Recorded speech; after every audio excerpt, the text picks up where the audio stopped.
to everyone who have joined us today for this FTP. I'm extremely sorry for this inconvenience that occurred at our end. There were some technical issues in our college today. Nevertheless, respected guests, ladies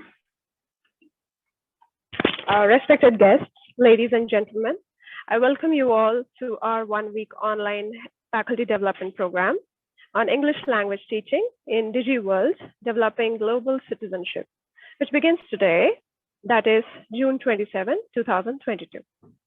I am Sanjana, Assistant Professor and the convener of today's lecture from the Department of Humanities, BIET, Hyderabad. It gives me immense pleasure to extend to you a very warm welcome on behalf of Bharat Institute of Engineering and Technology. It is with great honor and joy that I address you for the first time in my capacity as a person responsible for the program. The objective of this FTP is to enrich the knowledge of faculties through interaction with eminent personalities from the academics. The knowledge sharing will improve the teaching learning process to the students and benefit the society. Just a little housekeeping before we get started. If you have any questions during the presentations, please type them into the chat box in your Zoom panel or the YouTube live streaming chat box. We will bring them up at the end of this session. Now, I would like to introduce to you all the speaker of today's session. He has been active in academics for close to 3 decades, teaching and training at all levels of English language education, as well as English language teacher education. He's an avid reader, researcher, author, an eloquent and effective presenter, a passionate learning facilitator, a compassionate counselor, a dynamic leader who worked in Afghanistan, Vietnam on teacher education projects sponsored by the Government of India. Donning multiple roles, Dr. Reddy is engaged in the creation and sharing of knowledge in the outside and inside the confines of the academia. He's resolute about replacing the present dialectics of teaching learning English with a more humane, inclusive, participatory learning experience. So ladies and gentlemen, please welcome Dr. Venkat Reddy. Sir, over to you.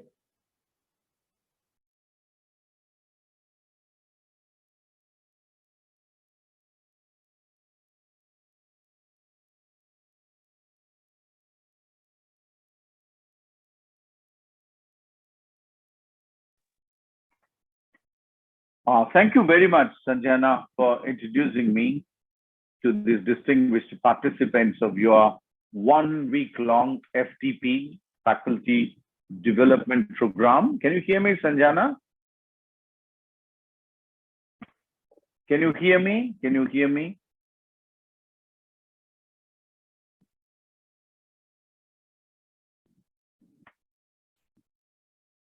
Everyone, can you hear me? Any of you who can at least say in the Hello, chat? yes, sir, we can hear you. We can hear you. Thank you very much. Yeah, Ms. Pooja, thank you. So firstly, I want to thank Sanjana and Ms. Pooja and Ms. Batul of the Department of English of Bharat Institute of Engineering and other distinguished participants, close to 100, who have taken their precious time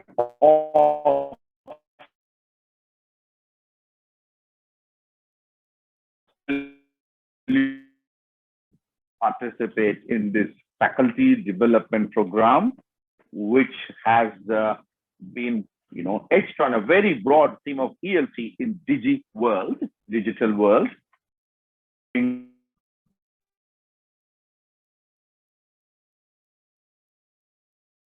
How we can, the question is how we've got to get up to use these digital facilities.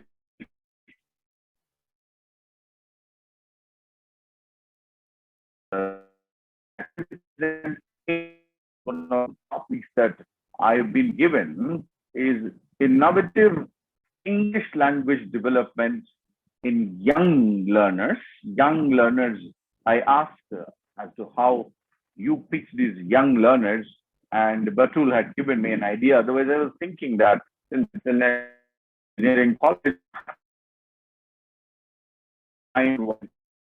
this topic was to cater to the youth culture, particularly those who learn things related to engineering, and also the kind of English that is taught in these engineering colleges.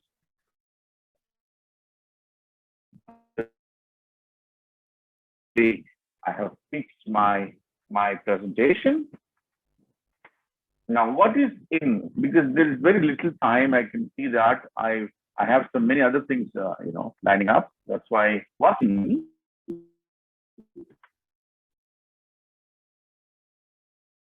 who are learners,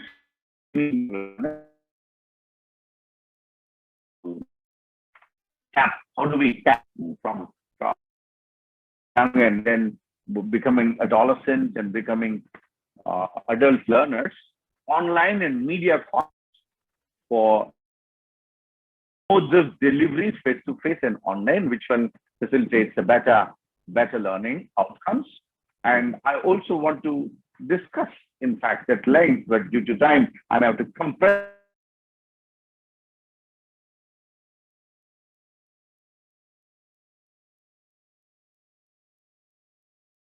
it. Innovation is to be understood in terms of, I juxtapose these two in order to get a better view of what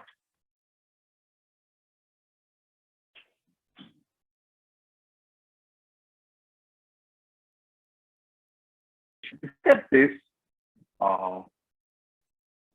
invention in a way never existed before. It could be a practice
Good morning, participants. We assume that there has been a network problem from the speaker's side. The speaker is trying again. I would like to request you all to please wait patiently. Within a few seconds, the speaker will join back. Sorry for the trouble. Thank you.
My apologies to you because there is some technical problem here as well at my side from my side as well. So I think I keep appear and disappear as a result of weak internet signal that is streaming over here.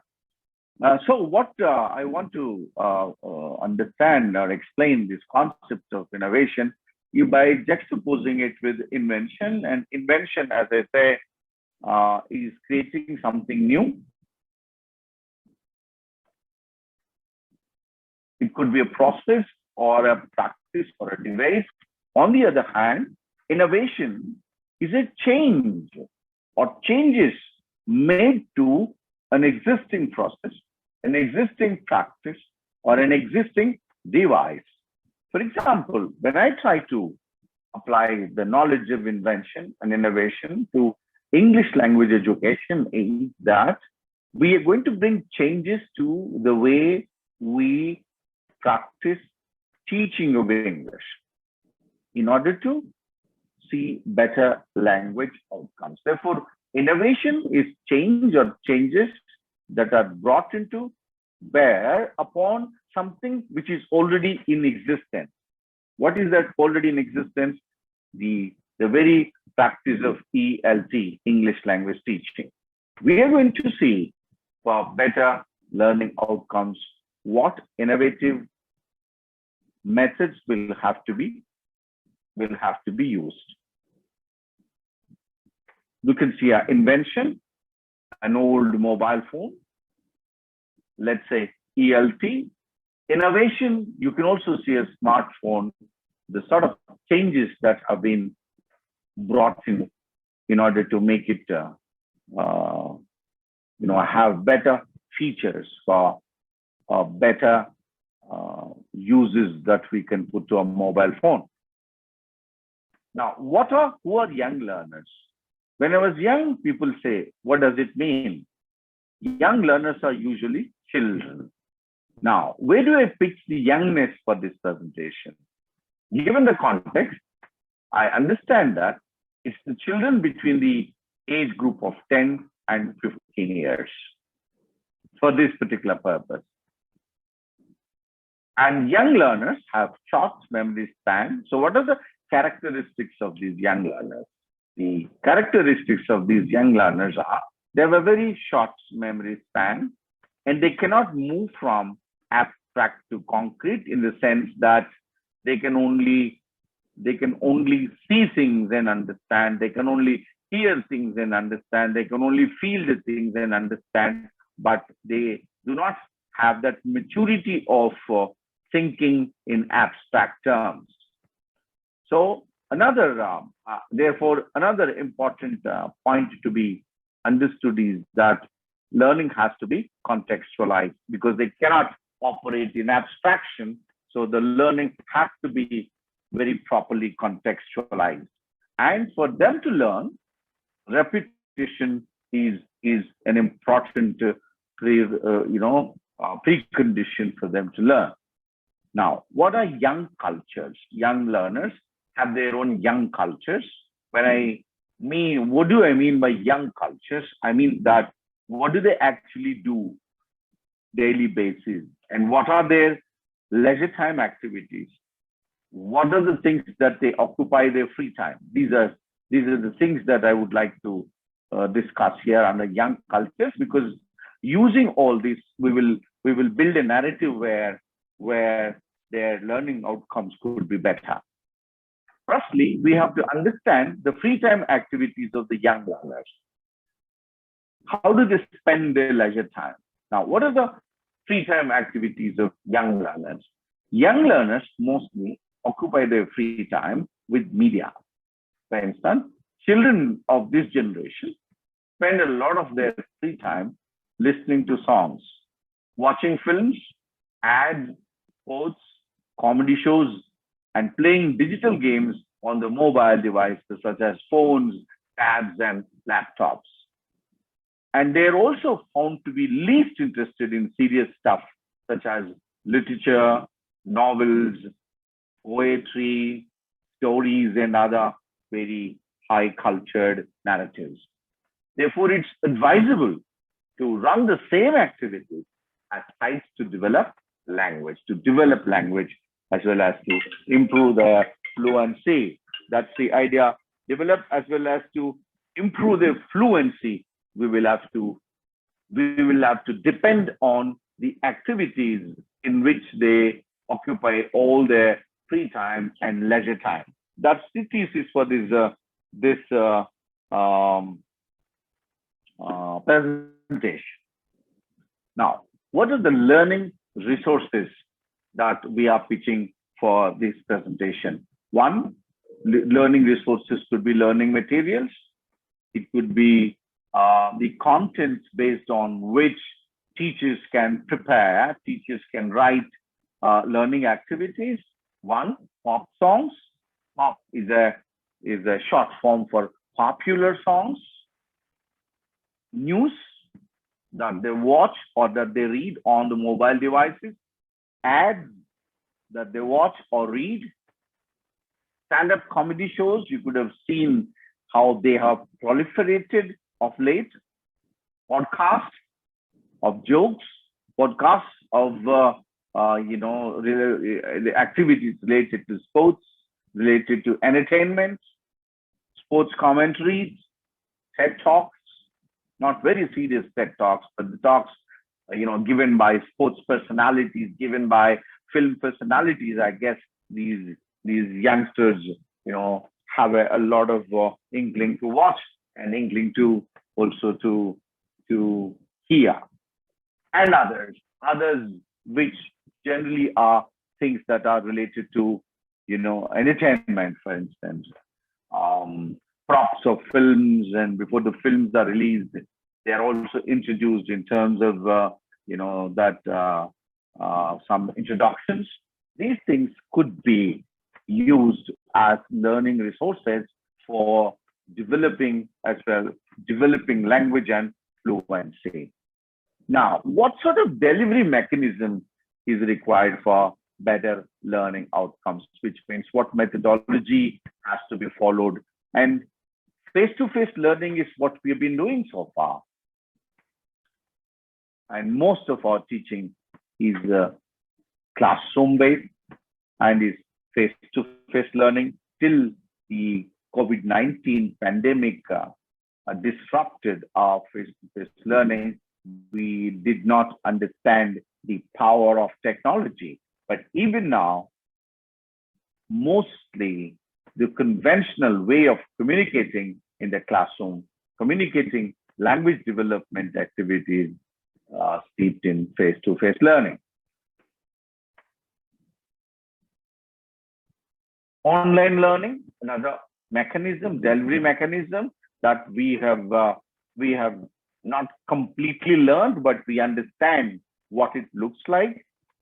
Flipped learning, blended learning, mobile assisted or mobile based learning activities.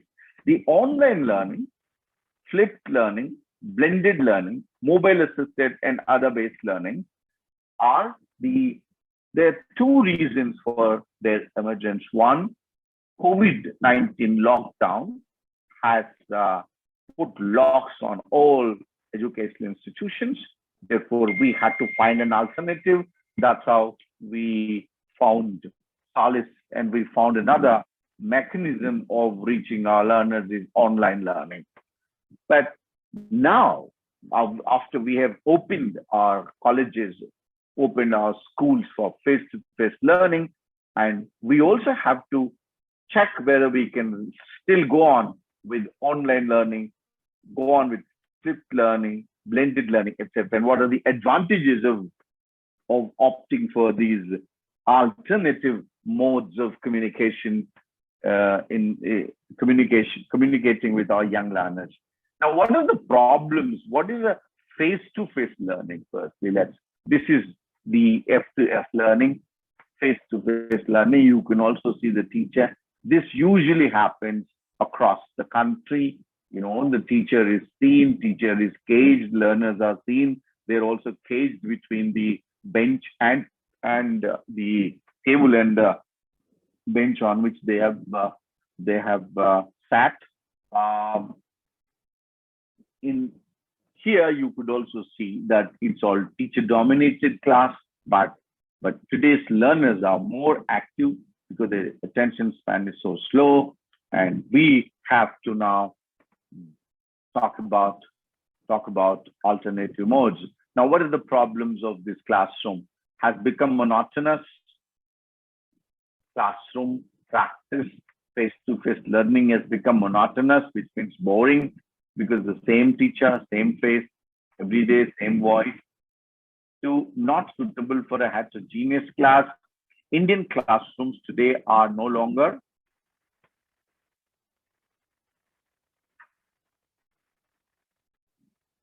Indian classrooms are completely heterogeneous. What does it mean? We have students of both the gender congregating under the same roof, and each learner also brings his own society, his own ideology, his own belief system into the classrooms, and we can't have a homogeneous group in the classroom. Psychology are different, cultures are different, learning styles are different, and teacher is unable to provide different styles of learning at the same time in the face-to-face mode. So heterogeneous class can't accommodate the different learning styles of the learners in the face-to-face mode, and variety, which is very important for learning, is absent in the face-to-face mode, and it is highly inflexible. It's not flexible. You could see the classroom, it doesn't facilitate any interaction among the learners, interaction, learner to interaction, learner-teacher interaction is impossible when you have such a classroom in the face-to-face mode. Therefore, we have to find innovative methods, innovative modes of conducting our learning. Now, what are the alternatives to this? To kill monotony, to usher in variety, to also bring in exciting activities into the classroom. So we have to find the methods of teaching, modes of delivery and communicating with our young learners, which are more engaging, which are very flexible, which provides learner autonomy, and which also provides different types of learning materials at the same time, which is impossible in the face-to-face mode of learning, and also learn at their own pace, time and place. The learners don't have to, come to college at 9 o'clock and be there till 5 to learn. And we need to find an alternative mode where learners don't have to move and they can learn at their own pace and at their own time and place. What are those alternatives that we have to replace the face-to-face mode of learning for better, for speed of learning as well as for more productive learning outcomes? Online learning. Now, online learning, in fact, I wanted to make this class very much, my presentation, interactive, but due to the time constraint, and I just have to finish this. Online learning, the COVID-19 pandemic has made us grasp the full potential of the online learning.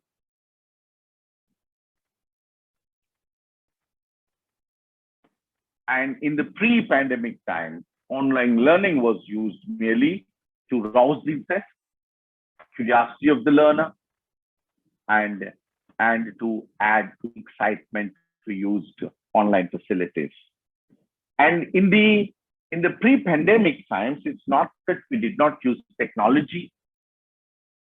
When we say that F2 face-to-face mode of teaching breeds in contempt and breeds in boredom and doesn't facilitate variety and doesn't have the place for different types of learning materials and doesn't a place for learners to learn in different styles. So that's very situation critical, and we need to find an alternative, and that alternative we found in technology, use of technology.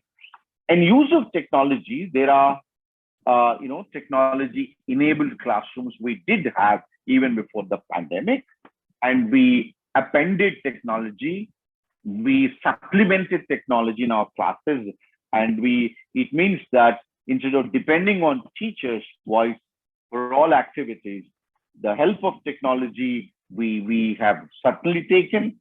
And what sort of technology did we use before the pandemic? We were present as teachers, but we took the help of technology. Teachers could use PowerPoint slides to accompany classroom lectures. Teachers used podcasts in class to improve students' listening skills. Many of you must have also used YouTube to conduct listening classes, and played a movie in the classroom to develop students' speaking skills, played a movie clip, and you could have asked them to write down notes, and using notes, you could have conducted role plays, could encourage students to make notes on digital devices, such as, instead of paper and pen, and while listening to classroom lectures, many could have used notes on their mobile phone, or could have used it to take a picture of the notes that you could have written on the board or somewhere, or could have tested students' reading comprehension, immediately after giving a reading task. You could have flashed all the tasks, multiple choice questions to on their WhatsApp group, and they could have conducted assessment based on that. But that cannot be called online learning. We could say that we only drew material from online sources and used our listening classes, or used certain actions, some certain clips where audio was muted and students were asked to guess. And that's not online learning. That's merely technology-enabled learning. But what's online learning?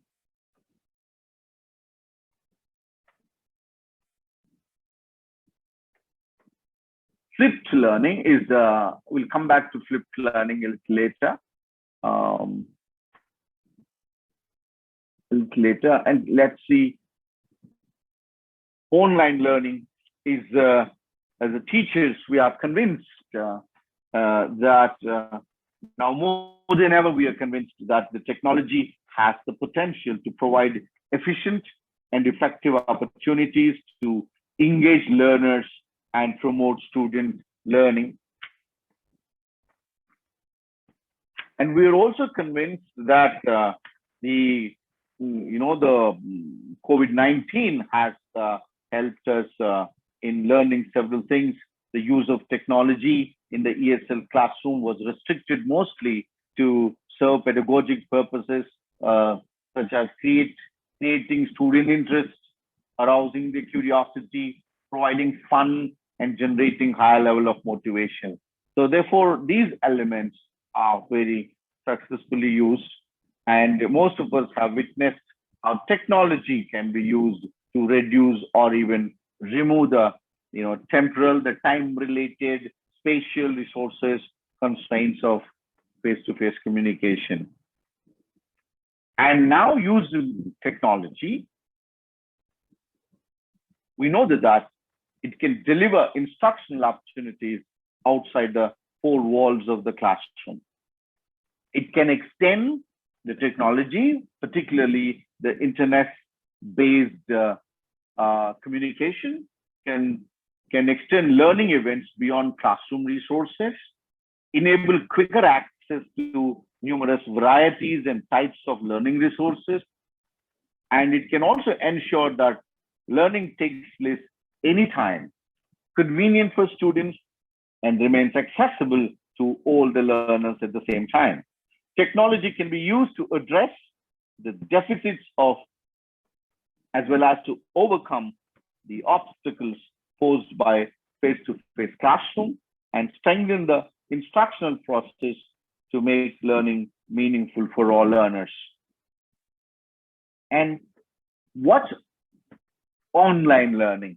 Having heard this, that we have to ask and answer this question. And online learning means a class conducted over the internet. Hello? Hello?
Hello, everyone. Can you hear me now? I'm using my mobile network. Maybe as a result, you are running into issues.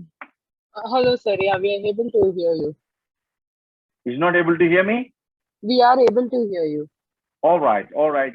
Did you get to see my presentation? Do you? Yes, yes, yes. Right now we can see the last slide we could not, but currently Oh, it's okay right now, it's okay. right? It's visible right now. Okay. All right. Fine then. Yeah.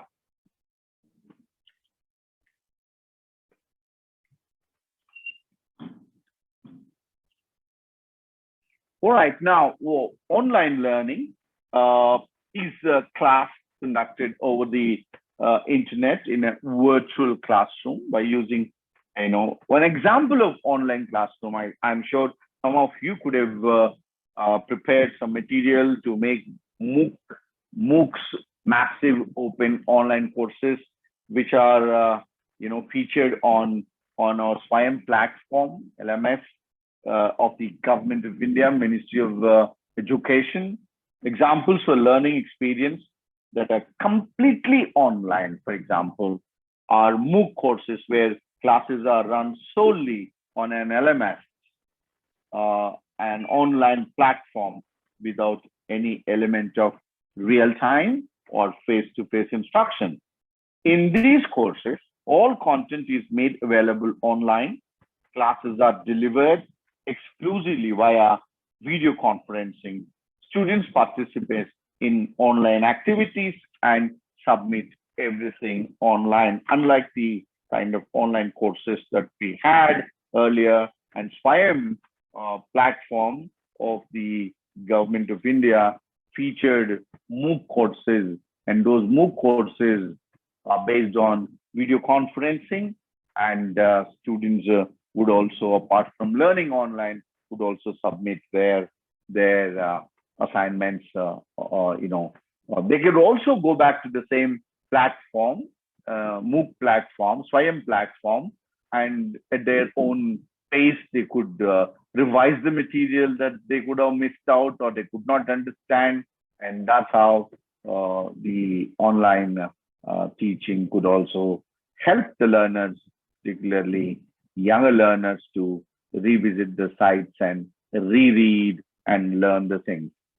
Another delivery mechanism which is fast occupying our spaces is blended learning.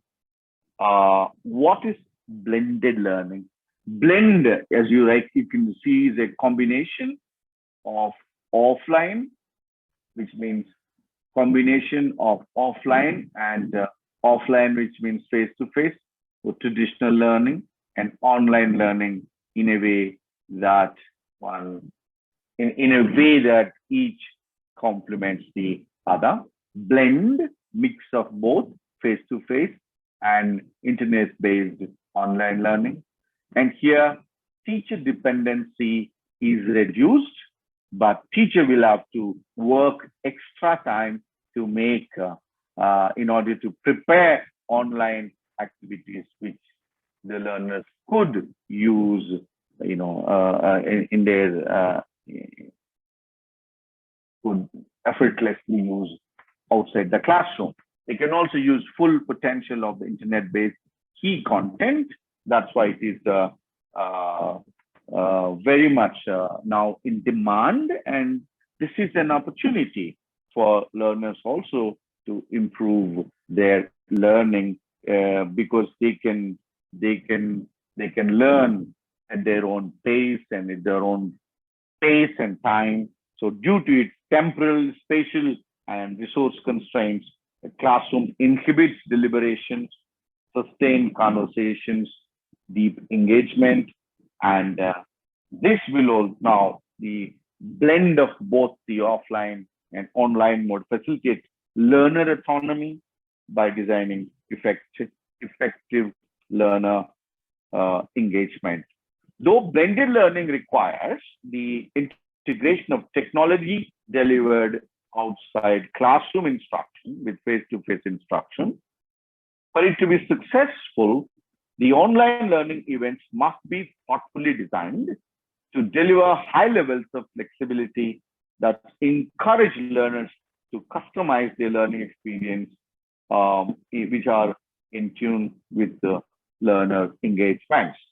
An example of blended learning class, an example of this blended learning, a multimodal, I can give you of this an example. For example, a teacher will prepare a repository of multimodal, which means voice, and it could be audiovisual, plus very dynamic audiovisual repository of digital resources related to a lesson that will be taught later in class.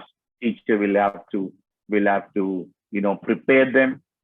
Where a teacher is about to teach language learning functions such as introduction, because we follow functional approach. In case you're following it, you'll have to, one of the functions to be taught to our learners is introduction, introducing oneself, introducing the other. Before you discuss in the class, we prepare a lot of multimodal material, and that multimodal material will be made available in a platform such as padlet.com, and we use that as a pre-learning task, which learners, these e-content of multimodal will be songs, could be videos, blogs, Wikipedia, ads, cartoons, TED Talks, news stories, audio narratives, film clips, and so on, which must have something to do with a language function of introduction. They're uploaded and put on the padlet.com and inform the learners in advance that this is their pre-learning task, and we ask the learners to visit the site and read or learn the topic related to introduction, self-introduction, or introducing the other. Introduction as a larger concept, larger topic, related videos, related songs, related blogs, related material on the Wikipedia, related advertisements, related cartoons, and other things are all put at one place where learners access using internet at their own space and time, and they also respond what they read as pre-learning tasks in the form of mind mapping. There are mind mapping tasks, in a site such as Coggle.it. They would respond to what they could have, one student who liked songs could have listened to songs, and other student who could have liked films could have watched some film clips, and other student who could have, who could have gone through some audio stories could have also responded in the form of mind mapping, responding to mind mapping tasks that are posted at Google.it. And this is the online activities related to learning to introduce oneself, learning to introduce the other, right? And the rest of the activities in the class, for example, the discussion will be furthered in the face-to-face class. Now you could see here, learners are encouraged to use online facilities, and here teachers have to really work when a collection of these things are put on one platform, Padlet.com. Our learners visit that, read or watch or listen to, and having done pre-learning tasks, they would also give a mind map, and that is shared on Google.it.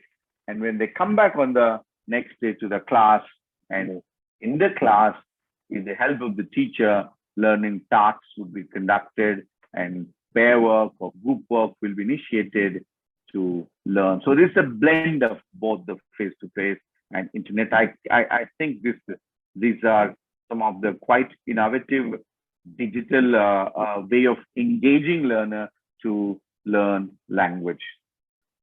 And another task, another delivery mechanism is flipped learning. What is this flipped learning? Flipping means making something topsy-turvy. Flip in the traditional style of instruction, teachers present a lesson to students in the class, then assign classwork or homework. That's how generally we understand our face-to-face mode. Instead of that, so first teacher teaches. Based on the teacher's teaching, learners are given certain learning tasks. Either they do it in the classroom or take home and do it. Instead, the very definition of flipped classroom is the reverse of this traditional method. So this will also work very well, because we will also see here learners being given a lot of freedom. Learners would learn, at their own pace, and they would do a lot of work at home. That's called before teacher teaches anything, and learners learn it beforehand and come back to class. So the homework is what they do, what the classwork they do at home, and what they do at home, they come back to do in the class. That's how we understand these things to be flipped learning.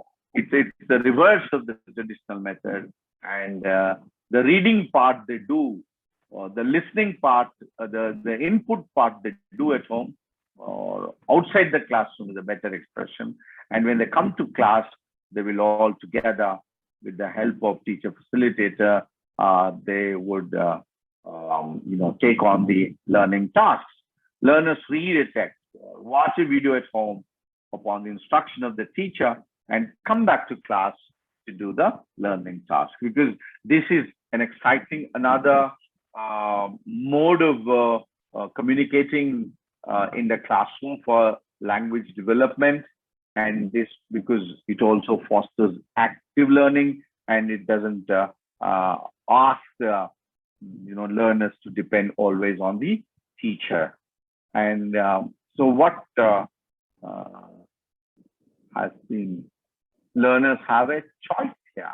The choice is what I want to emphasize, this choice, because in the traditional classroom face-to-face mode of communication, learners do not have any choice. One, choice of material, because some people like listen and learn, and some people like watch and learn, and some people actually experience and learn. And this variety could not be presented in our face-to-face mode, and one textbook, and You go on reading the textbook and one lesson and for everybody, one type of exercises for everybody, one type of learning for everyone in a class which is filled with heterogeneity. So to break that heterogeneity, who to be able to cater to the learning styles of learning needs and learning styles of learners, I think flipped learning and computer-based blended learning are important and poised to be very productive ways of communicating language development, and that will also encourage them to reflect on their learning, whereas in classroom learning it's not possible because of the monotonous way of conducting learning. And these alternative modes of communication will produce all that is required for better learning outcomes. I think that so I'm here. Apart from that, what I would like also to say is that we can use, even in our face-to-face mode classrooms, songs which are very exciting. Not only they arouse interest, not only they make classes more filled with jingles and excitement, but they also have learning. They can also contribute to better learning, because Shishurveti, Pashurveti, Veti, Ganarasam, Panahi. This is the third important aspect that I'm bringing in for better learning outcomes in the Digi-World, is to depend on YouTube and other sites where there are songs and music that we can use, because songs are everywhere. We have songs for weddings, and there are songs in the temples and songs in public meetings, but I do not know why we don't have songs in the classroom. Why not in classes? So let's all pitch for songs in the classroom, because they create interest, they motivate learning, allow us make use of digital platforms such as YouTube, and therefore we should all also bring in songs into the classroom. Another reason why we should bring songs into the classroom is that young learners, free time activities, one of the things that occupy their imagination or during their leisure time, are songs. Therefore, songs will not defeat an English teacher, and in fact, they strengthen the learning outcomes.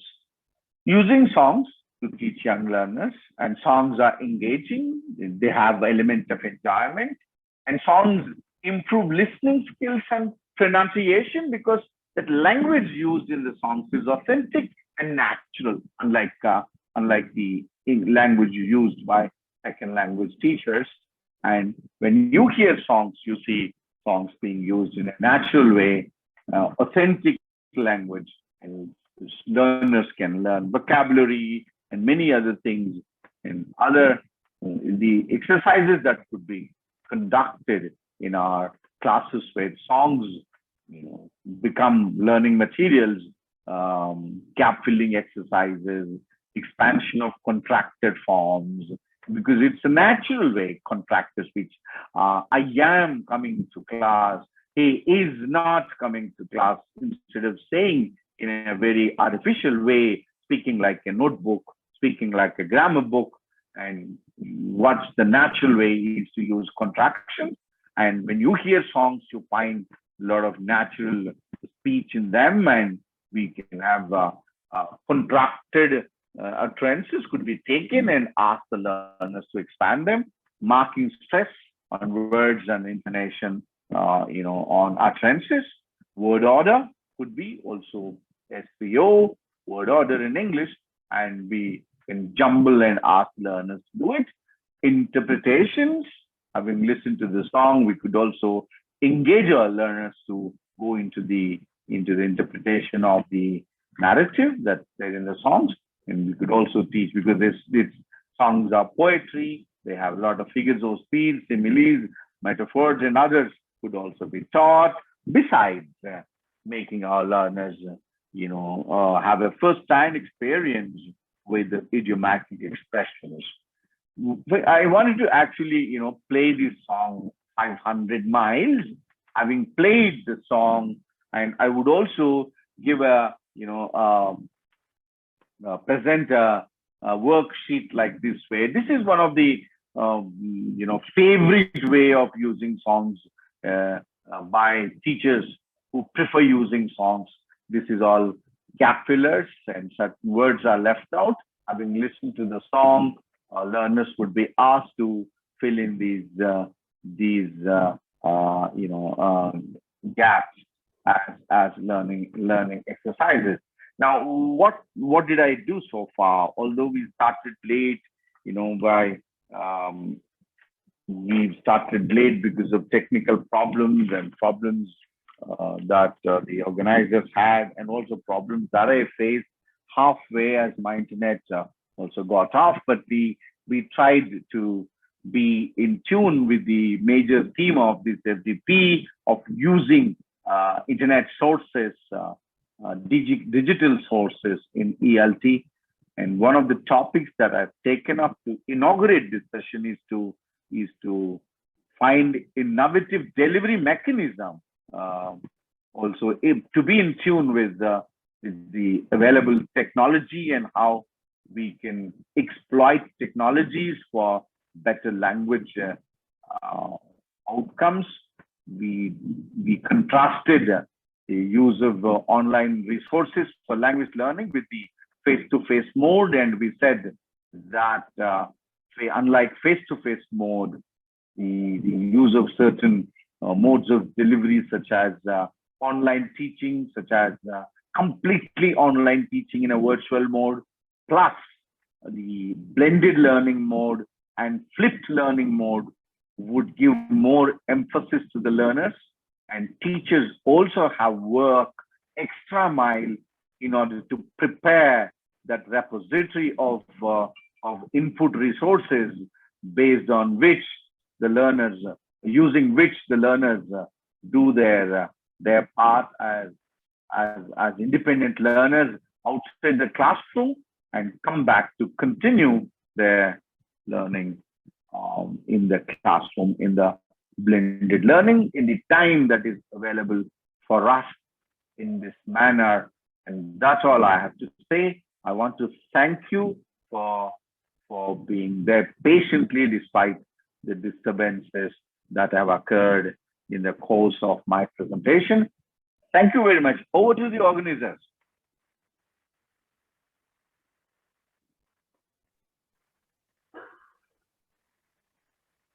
Thank you very much, sir, for the wonderful session. I hope that this session was really helpful to the rest of our participants here, because anyway, interactive English is really important these days when we are teaching the students in the class, and I hope we can make the best out of it. Now, thank you once again, sir. For the participants, we are now open to the question and answer round. If the participants have any queries, they may write it down in the chat box and we shall get back to you.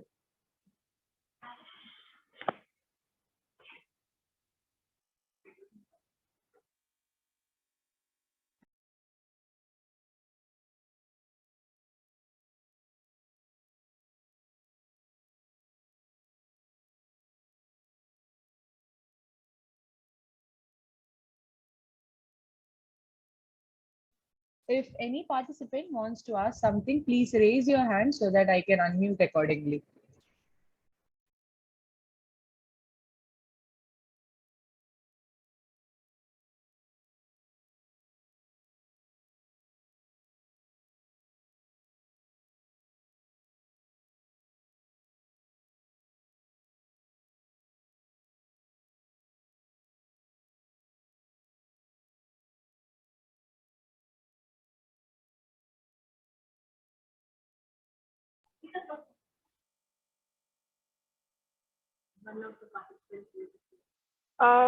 Sir, one of the participants has raised a suggestion. She would like to know if you could suggest some activities using Hindi Bollywood songs to teach vocabulary, sir.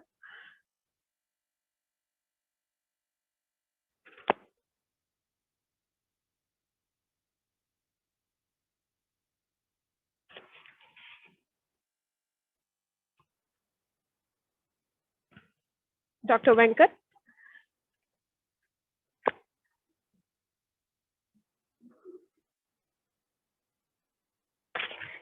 So the participants are curious. Yeah, I know, but you have, thank you very much. You've unmuted now. I see this question, Saumita Sarkareza suggestion, some activities using Hindi Bollywood songs to teach vocabulary. Bollywood songs is not I was talking about. In an English class, I was talking, Saumita, I think I mistook me when I said songs to talk about Bollywood songs. I was talking about pop songs, English pop songs which use authentic language. Saumita? If there is a, one of the activities, even in Bollywood songs at a higher level, you could also play and ask them to paraphrase. Tell the story about what the songs are.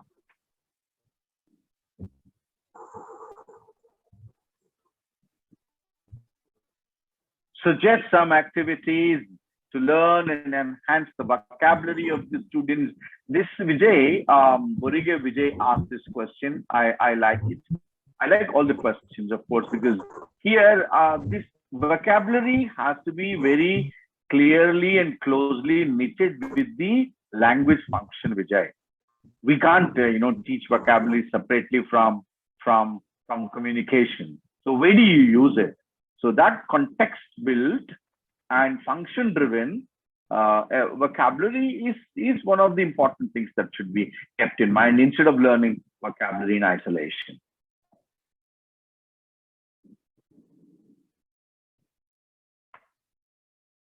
Yes, Samita, you can ask the students. That's what I said. At a higher level, you can use Bollywood songs and ask them to, to ask the learners to translate it, or you can ask them to tell the narrative that is hidden in the songs.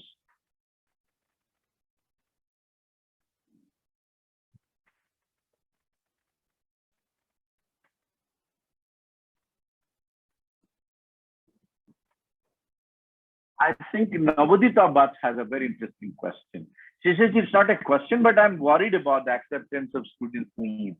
Navanita, I think Navodita, here what we are trying to say is that we are also used to one monotonous way of conducting learning in the class, that is the textbook.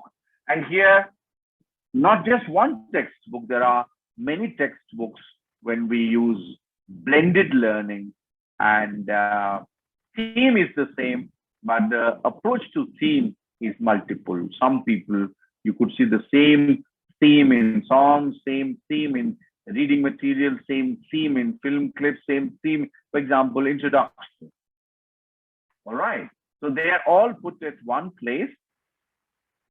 Padlet.com, for example, one such site, and the learners will have access to that, and they would read or listen to or watch and come back to class for a discussion. That's the idea, Navodita. Yes, I'm sure there are problems, but those problems will have to be surmounted.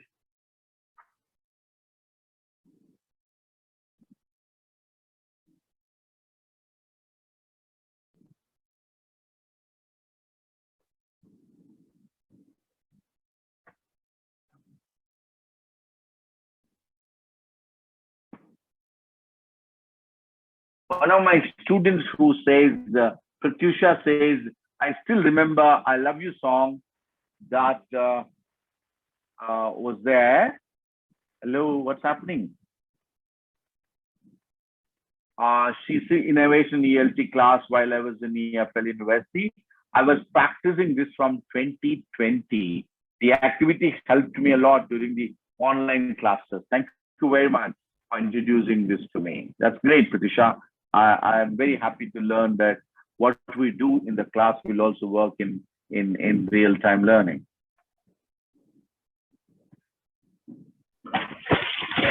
Sir, it would be really an honor for all of us to know what that activity actually was, because I hope that others could also benefit out of it.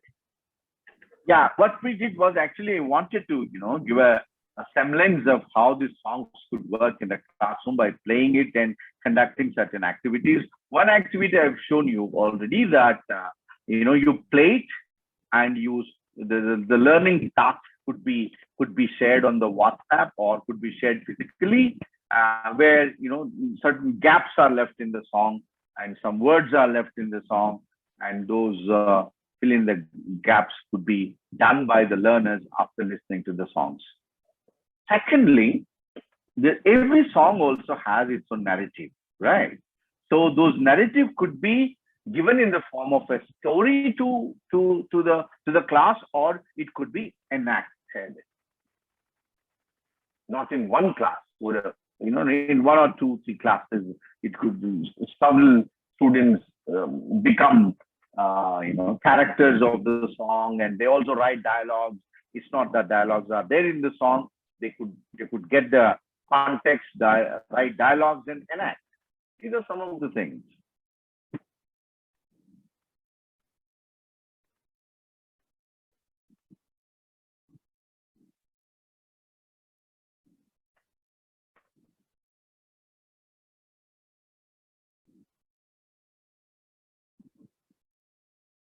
Navodita, I think, has one more question. It's not a question worried about the acceptance of needs and modifications in teaching style.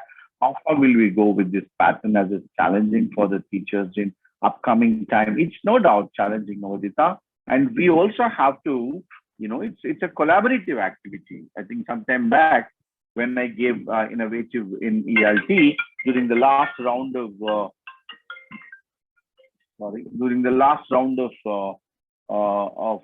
FDP for the same college, I did a presentation on innovation in ELT. There I meant, this is not the teacher's job alone. It's a cooperative activity. We are one of the spokes in the wheel of learning, where other spokes being management as well, parents as well, government, textbook, classroom, the psychology of the classroom, and the topography of the architecture of the classroom. They all have a very positive bearing on the way we conduct our learning activities.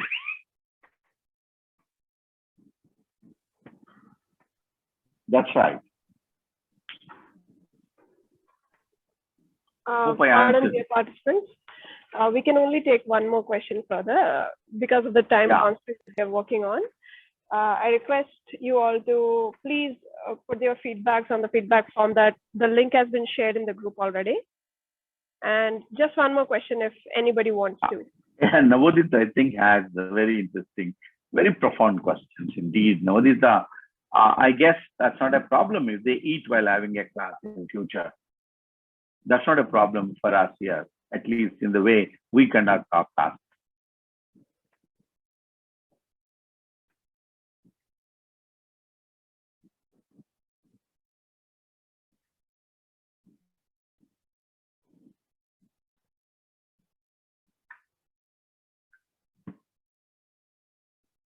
Yeah, but I don't think, unless we have, very, it's not just the teacher's idea that learning happens. Learning happens as a result of, cooperation of many other agencies. Navodita, management, for example, psychologists, counseling, parents, they take responsibility. They all are seen in the teacher's face.